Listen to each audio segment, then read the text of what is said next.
오화, 갈망.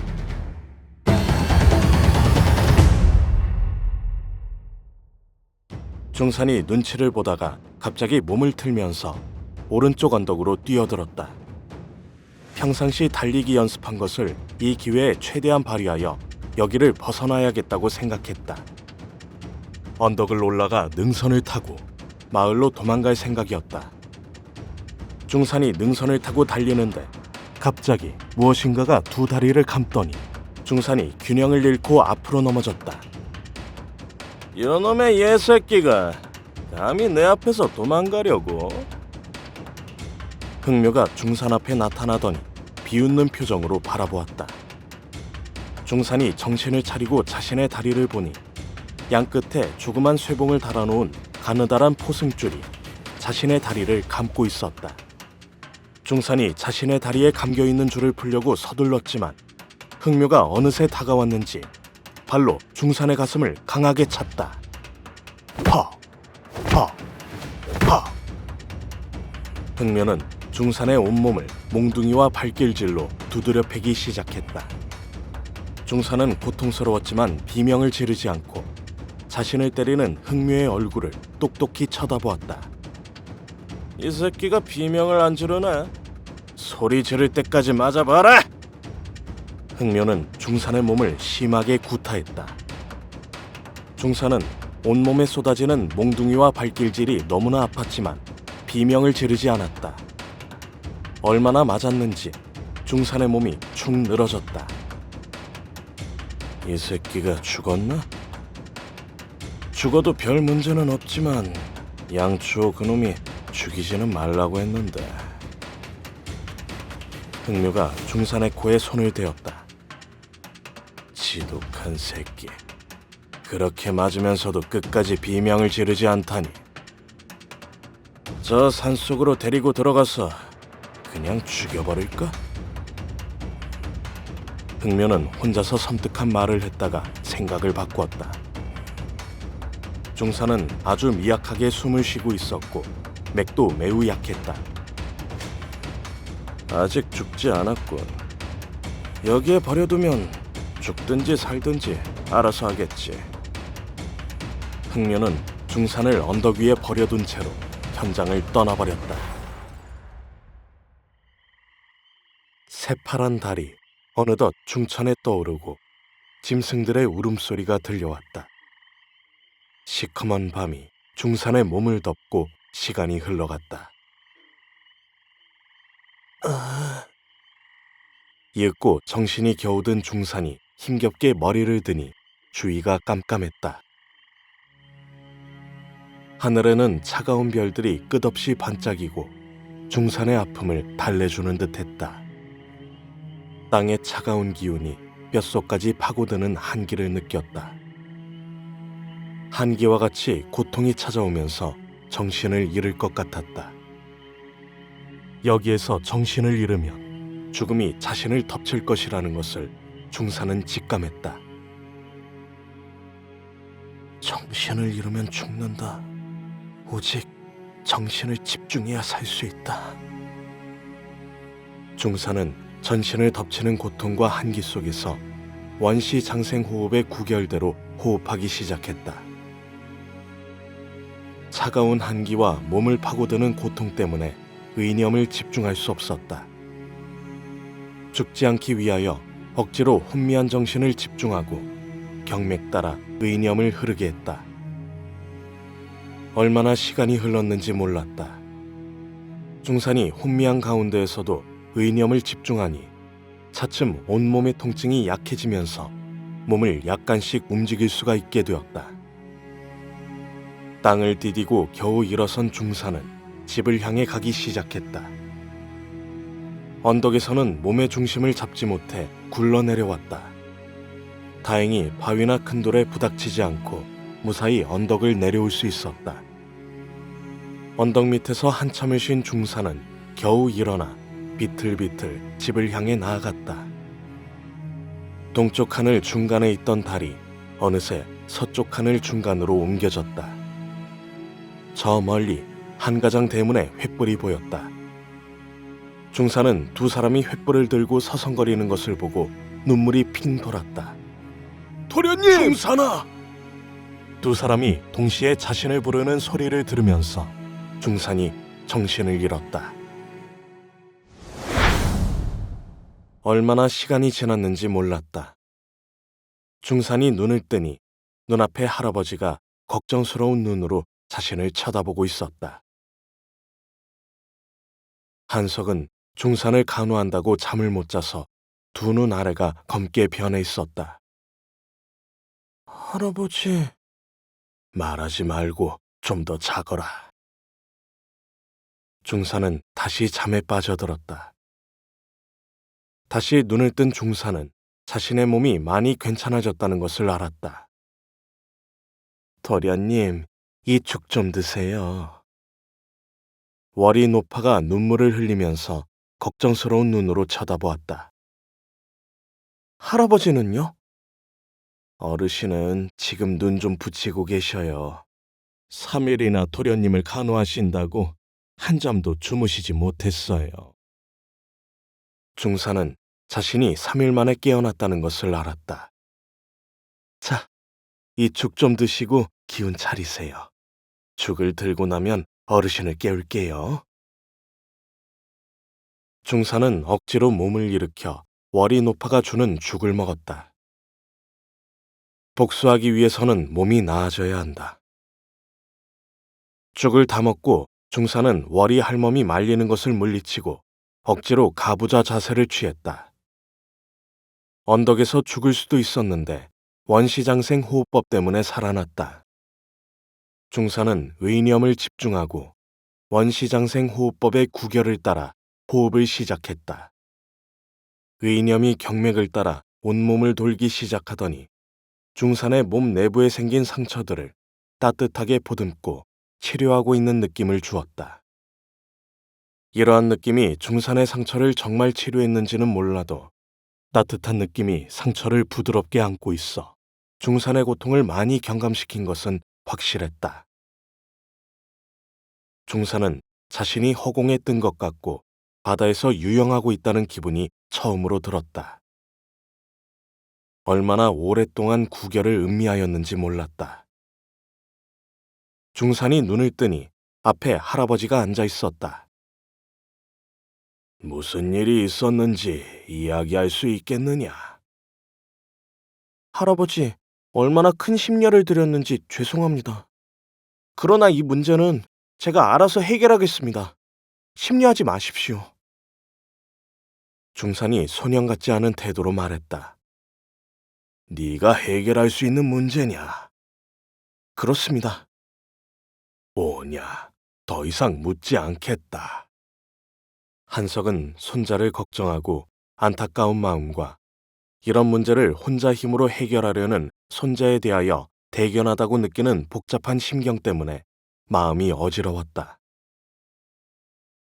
한석의 마음을 가장 아프게 하는 것은 이제 자신의 손자가 저토록 구타를 당했는데도 어떤 누구에게도 도움을 청할 수 없는 신세가 된 것이었다.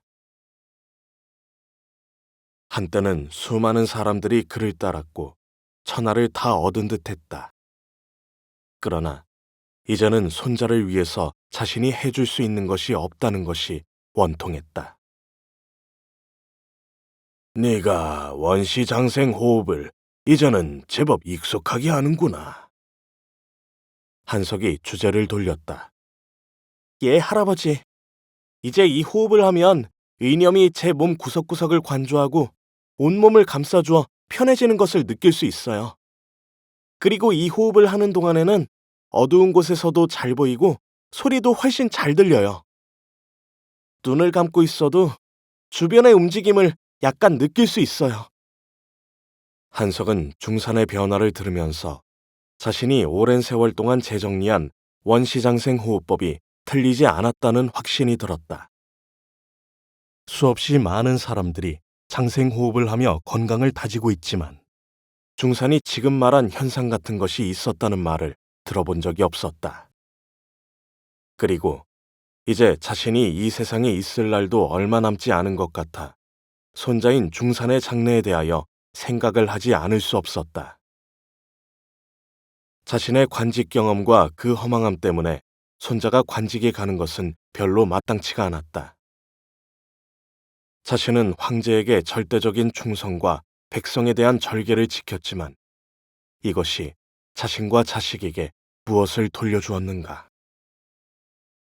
절개와 충정을 지켰으니 자신은 억지로나마 그것에 만족한다지만 나의 사랑하는 자식과 모든 집안 식구와 식솔들은 어떻게 되었는가? 내가 강호를 유랑하면서 황제조차도 무서워하지 않고 오히려 무시하는 세계가 있다는 것을 알았다. 내 손자가 그런 세계에서 자유롭게 살 수 있으면 얼마나 좋을까. 그러나 그런 세계도 강자가 아니면 자유를 누릴 수 없는 법. 어떻게 해야 하나? 한석은 자신을 쏙 닮아 너무나 총명한 손자의 미래를 걱정하지 않을 수 없었다. 할아버지, 혹시 저에게 무공을 가르쳐 줄 수 있어요? 중산이 갑자기 말했다. 중산은 흥묘에게 죽을 만큼 두들겨 맞으면서 자신이 반드시 강해져야겠다고 결심했다. 그리고 할아버지가 자신에게 원시장생호흡법과 육합권법을 가르쳐 주었으니 혹시 다른 무공들도 할아버지가 알지 모른다고 생각했다. 손자가 뜻밖의 말을 하자 한석은 어떻게 말을 해야 할지 몰랐다. 할애비가 생각할 시간이 필요하구나. 그러나 중산아, 나는 무리민이 아니라 학자란다. 어쨌든 네 몸이 다 나으면 다시 이야기해보자. 중산은 할아버지가 무리민이어서 무공을 가르쳐줄지도 모른다는 내심의 기대가 무너져 실망했지만 내색을 하지 않았다. 최소 한 달 이상 갈 것 같았던 중산의 부상은 보름 정도 만에 나았다. 그 사이에 장천이 몇 번 찾아왔으나 만나지 못했다. 중산은 부상 중에 많은 시간을 장생호흡법을 시행하면서 시간을 보냈다. 중산아, 너는 무공을 배우고 싶으냐? 중산의 몸이 상처에서 회복되자 한석이 물었다. 예, 가능하다면 무공을 배워 강해지고 싶습니다. 아니, 최소한 제 몸은 제가 지킬 수 있었으면 합니다. 중산이 다부진 목소리로 한석에게 말했다.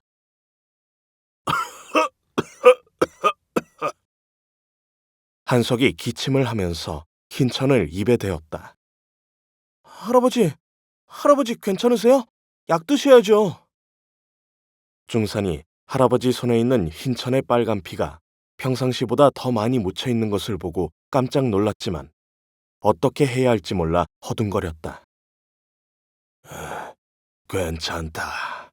조금 있으면 초서방이 약을 가지고 올 거야. 우선 이 할애비가 하는 말을 잘 들어라.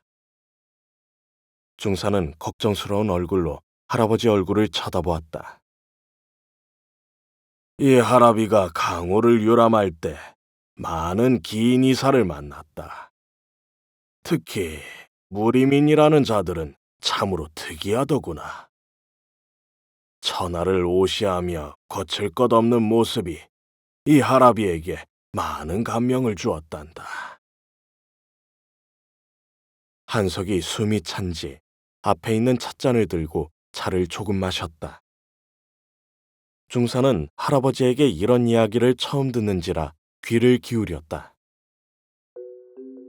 무리민들이 무공을 익혀 일반인들은 도저히 할 수 없는 일들을 하는 것이 이 할아비에게는 너무나 신기한 것이었다.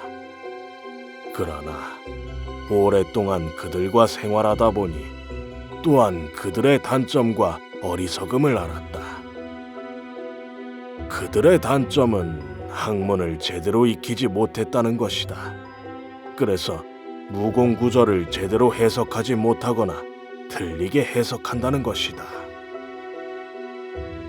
한석이 잠시 천장을 보더니 말을 이었다. 고차원적인 무공으로 갈수록 그것을 표현하는 구절이 애매모호하게 되어 있으니 어떻게 해석하느냐에 따라 전혀 다른 결과가 나올 수 있다는 것이다. 한석이 피곤한지 말을 끊고 다시 이었다. 또한 무리민들의 어리석음은 자신들이 펼치는 무공이 결국은 몸으로 하는 것임에도 불구하고 인체에 대하여 의문을 가지고 공부하거나 연구하지 않는다는 것이다.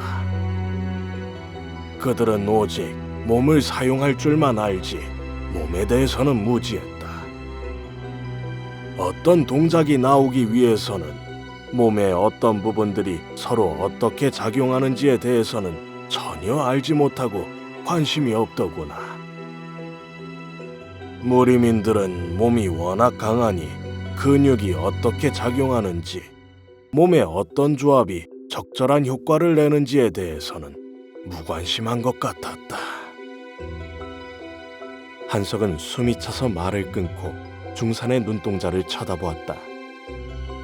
중산의 눈동자는 무엇인가에 대한 열망으로 가득 차 있었다. 하라비의 이런 생각은 무리민들을 자주 보면서 더욱 확고해졌단다.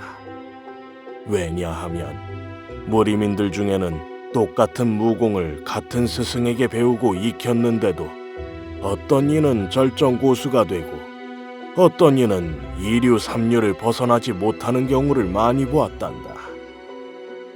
이런 차이가 왜 일어난다고 보느냐? 한석이 중산에게 물었다. 중산은 할아버지의 질문에 대하여 곰곰이 생각해 보았다. 그러나 한석의 질문에 대한 답을 구할 수가 없었다. 잘 모르겠어요. 중산이 힘없이 대답했다. 어찌 네가 알 수 있겠느냐. 그러나 이런 사실은 똑같은 학문을 같은 스승에게 배우는 학자들 사이에서도 나타나는 것이야. 아, 할아버지, 기초를 제대로 닦지 않아서 그런 거예요? 그래. 물론 여러 가지 요인들이 많이 있지만 기초를 제대로 알지 못하는 것이 가장 큰 이유라 하겠구나. 학문을 하는 사람은 처음부터 문자를 바로 배우고 문구를 해석할 수 있는 능력을 기르는 것이 기본이라고 할 수 있지 않겠느냐. 마찬가지로 무공을 배우는 사람은 사람의 몸 자체와 몸의 움직임을 올바르게 배우고 아는 것이 기초라고 할 수 있을 것이다. 이것은 학문의 가장 근본은 문자이고 무공의 가장 근본은 인체이기 때문이란다. 할아버지가 저에게 글을 가르치실 때 기본인 문자를 바로 알아야 된다고 항상 말씀하셨죠? 그것과 같은 이치이겠네요? 그렇단다. 모든 것은 기본을 바로 알아야 하는 것이다. 그래서 네가 무공을 배우고 싶다면 기초를 올바르게 알아야 한다는 것이다. 그러나 지금의 무리민 중에서는 몸 자체와 몸의 움직임에 대한 중요성을 알고 있는 사람이 없는 것 같구나. 그래서 내가 먼저 너에게 그 기초를 가르쳐 주려고 한단다. 기초를 단단히 한 후에 네가 무공을 배운다면 제대로 된 무인이 될 수 있을 거라 생각이 되는구나. 이 할아비에게 기초를 배워볼 테냐? 노인이 손자를 똑바로 쳐다보며 말했다. 예, 할아버지가 제게 기초를 가르쳐 주시면 열심히 배우겠어요. 중산은 자신의 갈망이 이루어지는 것 같아 기뻤다.